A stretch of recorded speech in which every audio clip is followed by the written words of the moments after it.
Mr. Minnick, helping my students with DrawLine Worksheet number 1.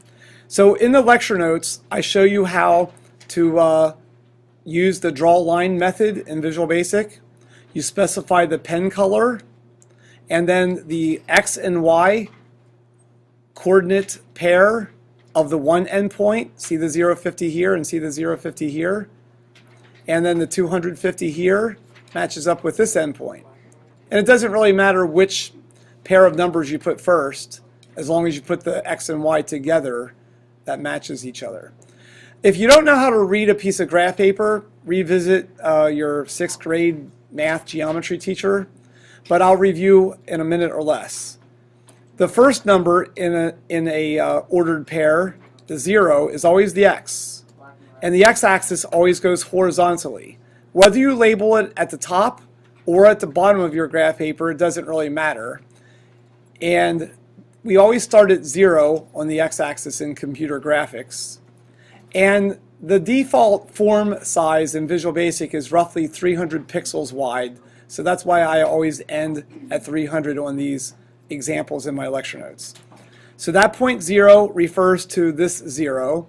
And that point 50 is the number on the Y-axis, which always runs vertically. The only weird thing here is that the Y-axis in computer graphics goes down rather than up.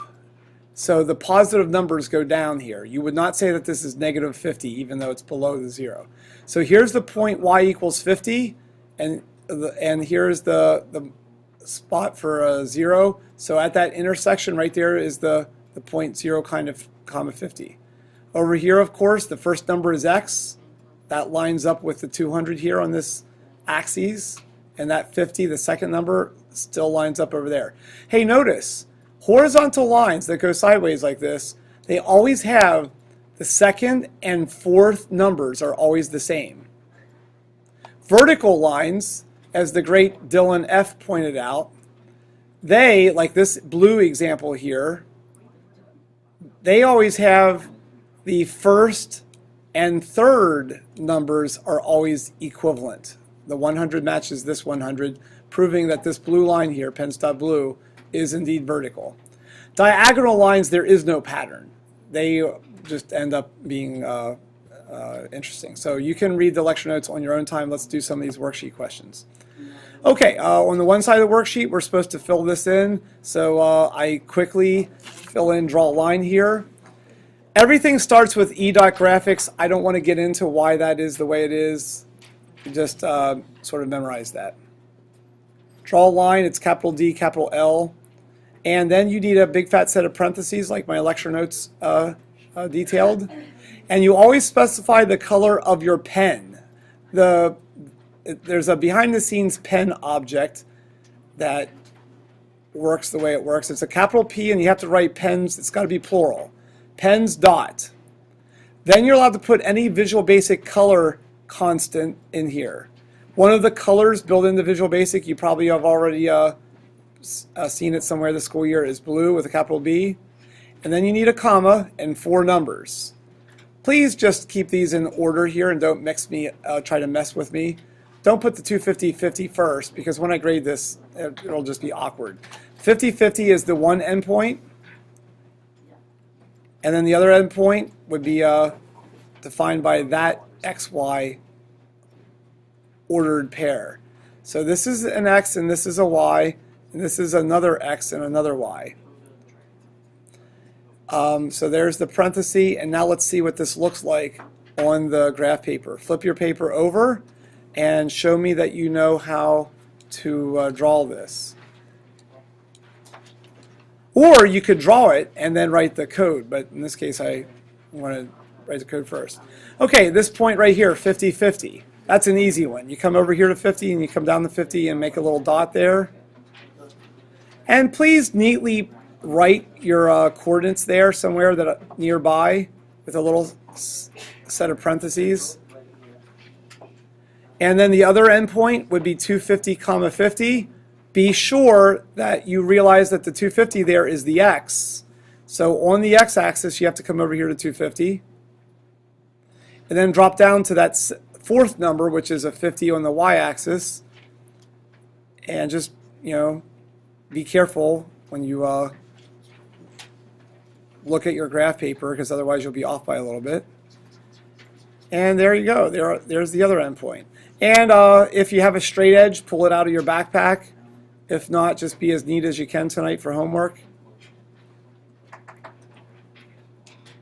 That's how you draw a line in Visual Basic, and many computer languages work in the same way. Many languages have a method called DrawLine.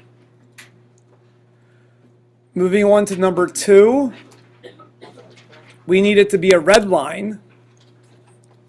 So instead of pens.black, we'll just put pens, plural, pens.red. And now you have to figure out what 4 numbers you need. I'll let you finish that one for homework. I think it's fairly straightforward and obvious. But also for homework, you have to plot that line and draw it on your graph paper. If you have colored pencils, be my guest at home and colorize this homework. Not necessary though if you're just using pencil. Please don't use pen for any worksheet in this class, especially something like this, because a pen can't be erased and people make mistakes, and I don't want people just sloppily scribbling things out or wasting paper because they didn't have a pencil handy. Okay, number 3, I think you can do that one also. It's the same as numbers 1 and 2. Okay, I scrolled down quickly to number 4, and now you have to do some thinking.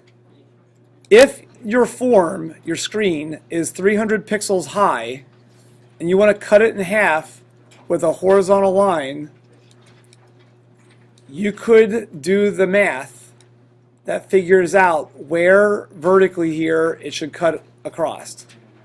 A hint, it's going to be somewhere in the middle if it's cutting it in half, and mathematically you're going to be dividing something by 2. I don't want to give anything away here, but the line's going to go across the middle somehow like that. Please be as exact as possible for tonight's homework. But identify the 2 endpoints. And the numbers for your endpoints, wherever they are, this is not the answer because it doesn't, first of all, cut the whole screen in half. But your endpoints have to be firmly dotted in there, and I need to know the numbers, the X and Y, for each endpoint for full credit when I grade this worksheet. So that's a horizontal line. That's the wrong answer for number 4.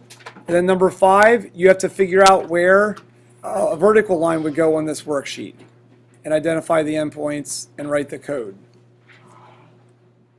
Okay, let's take a quick look at the other questions on this worksheet. Number 6 and 7, I've already hinted at the answer to those.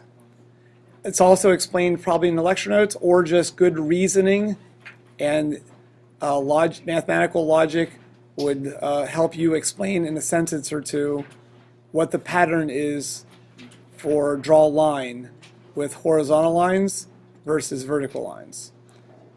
Number 8, I want you to, you know how a tic-tac-toe board is 2 vertical lines and 2 evenly spaced horizontal lines? Well, I want you to completely fill in this graph paper on the back side with the lines that would perfectly symmetrically make a tic-tac-toe board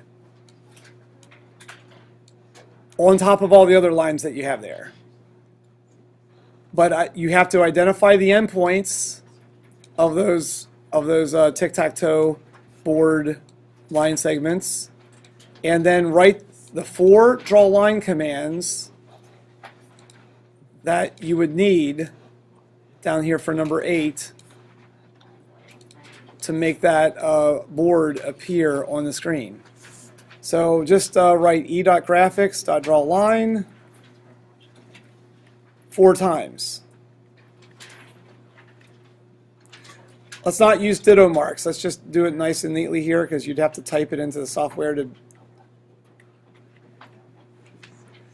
And then specify whatever pen color is mentioned in the problem if it is specified. And then make sure that the right coordinate numbers are in there. So your answer is going to look something like this. pens dot, you figure out the color, and most importantly, you get the right numbers in there.